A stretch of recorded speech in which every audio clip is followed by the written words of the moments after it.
चितवाद, इससे नहीं बच पाते साधक, इसीलिए प्रेम जागृत नहीं हो पा रहा। विकार हैं ये षड विकार, जित, अनघ, अकामा, ये कामनाएं पाप कराती हैं। इन्हीं से काम, क्रोध, लोभ, मोह, मद, मत्सर ये सब पुष्ट होते हैं। ये देख लूं, ये सुन लूं, ये छूंग लूं, ये भोग लूं, ये पा लूं, ऐसी कामनाएं। आचार्य चरण कह रहे हैं पहले वाणी को संयम में रखो, कुत्सितवाद ना होने पावे, फिर विकारों को संयम में रखो। पूज्यपाद श्री उड़िया बाबा जी महाराज, यदि तुम परमार्थ वस्तु को पाना चाहते हो तो जो महापुरुषों ने कहा है उसे सुनो। वाचो वेगम, मनसः क्रोध वेगम, हिंसा वेगो, मुदरोपस्थ वेगम, एतान वेगान सहते यस्तु विद्वान, निंदा चास्य हृदयम नोपहन्यात्। बाबा कह रहे हैं यदि प्रेम रस या तत्वबोध चाहते हो तो वाचो वेगम, वाणी के वेग को सहना सीखो, बोलना नहीं। बहुत संभालो अपनी ऊर्जा शक्ति को। ये उपासक इस विषय पर नहीं ध्यान दे पाते। जब देखो दो लोग खड़े बात कर रहे हैं, क्यों बात कर रहे हो? या तो भगवान की आज्ञा की बात करो। बोधयंता परस्परम कथयंति च माम नित्यम तुष्यंति च रमन्ति च। ये नवीन अवस्था में वेग बहुत जोर से आते हैं। वाणी का वेग, घंटों बेकार की बातें करते रहना। आज जो सत्संग प्रवचन हो रहा ना, मनोरंजन होता चला जा रहा है। शास्त्र के बिल्कुल हटकर, शास्त्र से बिल्कुल हटकर, साधना से बिल्कुल हटकर केवल मनोरंजन होता चला। ऐसा निकृष्ट वार्ता मंच पर बैठकर करना शास्त्र विरुद्ध, एकदम शास्त्र विरुद्ध, जैसे देखने को मिला, जैसे एकदम शास्त्र विरुद्ध। ऐसी शब्दों की नहीं। तस्मात् शास्त्रम प्रमाणम थे कार्याकारो व्यवस्थित हो। ना संयम है वाणी में, ना संयम है इंद्रियों में, और ना संयम है बोलने में। जो मन आया सो बोलते चले जा रहे। अगर बोलने का अवसर मिला तो जो मन आया बोलते चले, नहीं।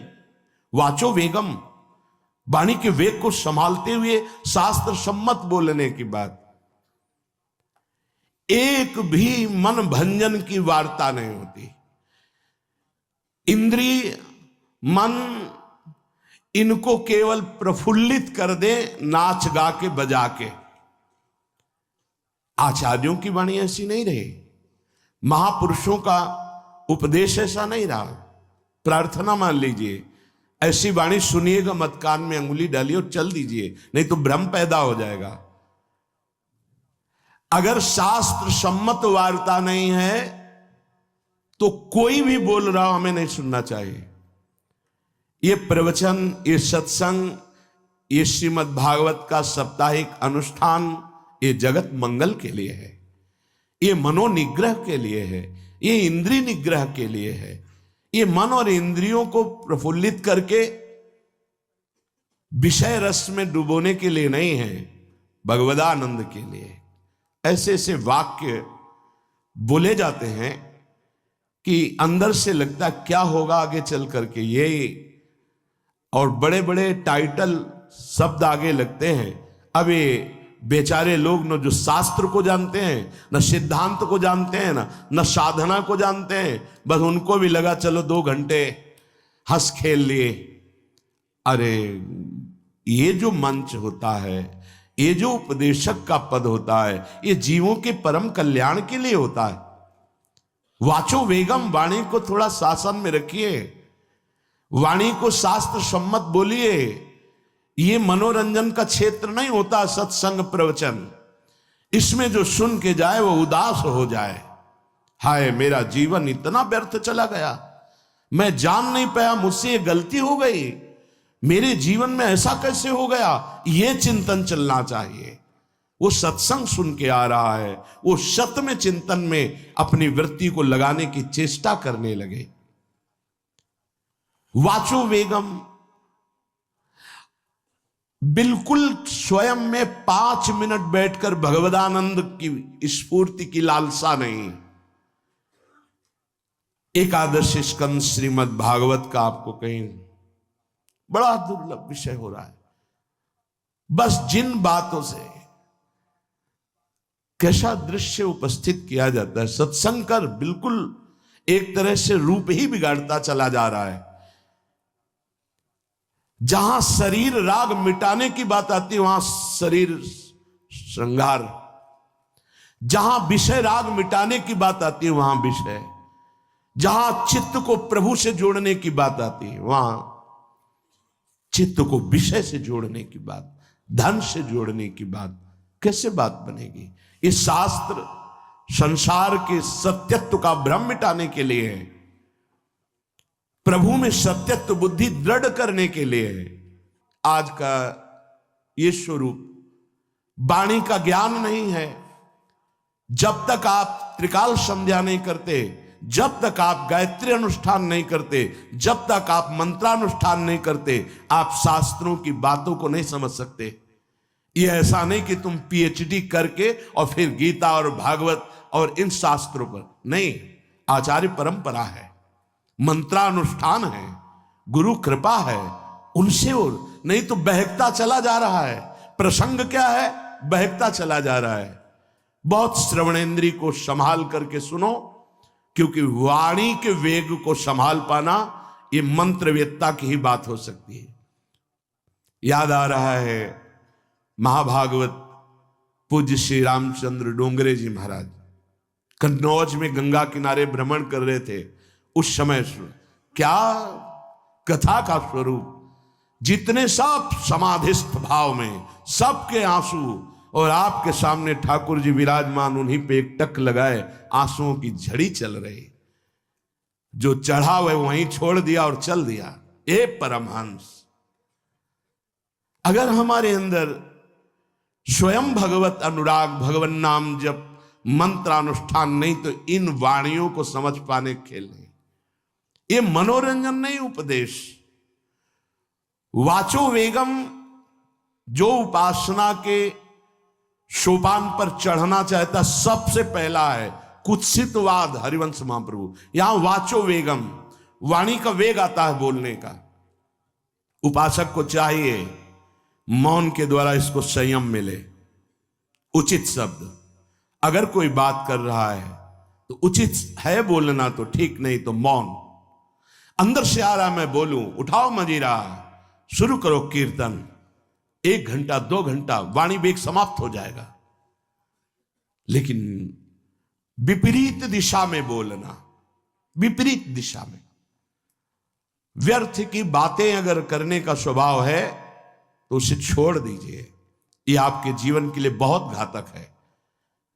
अगर आप नाम जप करते हैं, मानो हृदय को आप धो रहे हैं। आप प्रपंच की वार्ता करते हैं तो मानो हृदय को गंदा कर रहे हैं। कितना कठिन है नाम जप करना। आप 11 माला 21 माला या आप निरंतर अभ्यास कर रहे हैं, थोड़ी देर आप गंदी बातें कर लिए, निंदा स्तुति की, प्रपंच की, नाना प्रकार की रजोगुण बढ़ाने वाली वार्ता, वो आपके हृदय को गंदा कर दिया। कुत्सितवाद, वाचो वेगम, वाणी के वेग को शासन में लीजिए। और मनसा, मनोवेगम, मन का वेग आता है। ये देखूं, ये भोगूं, आदि आदि संकल्प विकल्प, इसके वेग को सह जाओ। कुछ नहीं बोलना, सहने का मतलब होता है कुछ नहीं बोलना। मन कह रहा मुझे ऐसा करना है, मुझे ऐसा करना है, मुझे ऐसा, कुछ नहीं बोलना। कुछ भी उसकी जलन जो हो रही है किसी से नहीं कहना, शांत गंभीर, खत्म। पर उपासक क्या करता है? जो कच्चा उपासक है, नहीं नहीं अब मेरे मन में आ रही, मेरे मन में जलन हो रही, मुझे ऐसा करना है, मुझे ऐसा नहीं। शांत, ना बोलना है जो मन में आ रहा है, ना उसकी जलन पर ध्यान देना है। अपने मंत्र नाम उपासना कर्तव्य में लगे रहो। शांत हो जाएगा। इसके शांत करने की युक्ति है, इसे मतलब मत रखो। जैसे एक पागल आदमी रोड में खड़े तुम्हारे ऊपर कंकड़ फेंके, थूके, गाली दे, तो अपने लोग क्षमा भाव से कि वो पागल है, ऐसे मन अभी पागल है, इसके निर्णय पे ना हो। ये क्षण क्षण में बदल, इसको भजन से मतलब नहीं है, इसको क्षण क्षण में नवीन नवीन प्रपंच चाहिए। ये मनशा वेगम, मनोवेगम, इसका स्वरूप यही है, यही बंधन और मोक्ष का कारण है। ये क्षण क्षण में प्रपंच चाहता है। 5 ज्ञानेंद्रियों के द्वारा ये जाल रचा करता है जीव को फंसाने का। जहां हो, जैसी परिस्थिति में हो, बहुत अच्छी परिस्थिति भगवान ने दी, उसी परिस्थिति में भजन कर ले जाओ। परिस्थिति बदलने की जरूरत नहीं है, भजन करने की जरूरत है। भजन कर ले गए तो स्थिति बदल जाएगी, परिस्थिति नहीं। परिस्थितियां कहीं भी अनुकूल नहीं होती, स्थिति अनुकूल बनाई जाती। भजन के द्वारा स्थिति, जीवन में कभी कोई परिस्थिति ही ऐसी नहीं रही जिसमें भजन किया जा सके। जीवन में पूरे, अगर पूरे जीवन के तारतम्य को देखते हैं तो एक कष्ट की वेदी पर स्वाहा ही स्वाहा होता रहा है। जीवन की आहुति केवल कष्ट पर, और आज भी कष्ट ही कष्ट। फिर आप सोचोगे सुख किसे कहते हैं? ऐसे कांटों वाले पेड़ पर ऐसा सुगंधित फूल खिलता है कि जिससे परमात्मा मुग्ध हो जाता है। जीवात्मा नहीं, परमात्मा मुग्ध हो जाता है। वो ये मार्ग